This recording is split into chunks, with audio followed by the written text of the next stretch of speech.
This is reposted. Today's quote comes from a previous guest, Brandon Doble. Oh, no. And he suggested we talk about this Lillian Gish quote.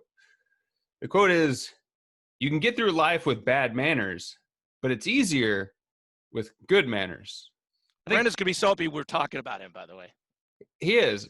I heard urban legend that the first time your wife met Brandon, he made her cry. Was he using his good manners there? He, it's funny. It would be fun to have him on. I don't think he is possible of good manners. I love this quote because I didn't know who Lillian Gish was. She was one of the first very famous movie stars in America. Started with silent films in like the 30s or something maybe. And she acted all the way until like 1985. She acted with Betty Davis. She's incredible. Good run. You know why Barry Bonds is not in the Baseball Hall of Fame? Because he's a jerk. Because he's a giant prick. He did not heed this, but by the way, for the record, Barry Bonds is not in the Hall of Fame, but there's lots of people that cheated and used steroids that are. Yeah. It's because he was a prick.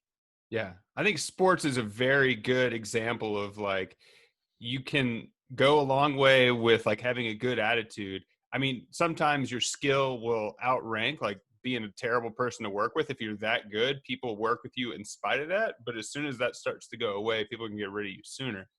And just like thinking of people who I want to work with, I don't know if I would call it manners, but I guess at the end of the day, it would be, you want to collaborate with or spend time with people who treat you well. Like if someone's not nice, it just makes, what's the point? Life's too short. I know you're in the film business, Andrew. I have a friend who was a second assistant director, basically in charge of like telling the actors their cue where the light was going to be best. Right. And he was showing a big time star out to like, hey, walk to this mark. This is where we set up the lights and everything to be. Yeah. And he would on purpose not hit the mark. So just to kind of be a giant jerk to the crew and everything.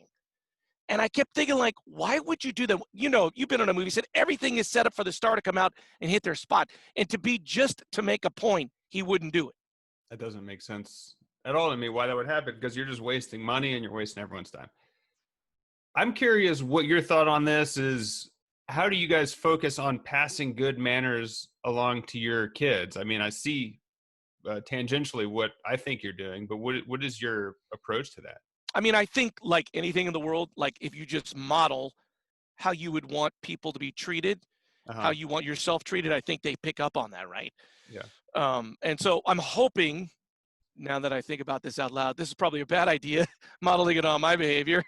Maybe they'll get it from my wife, Andrew. Yeah. Something I think that you guys do that's really cool is when I feel like you've acclimated them to adults, which makes them act more mature. But anytime I go over there, you're like, all right, you need to ask him one meaningful question, which I don't know if that would necessarily be good manners, but it's like a good way to engage with someone. Like if you're talking with someone and you're actively curious about what what's going on in their life, like you're going to open up to them more. Absolutely.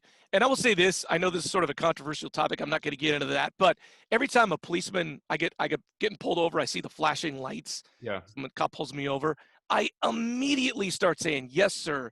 No, sir. I'm super differential.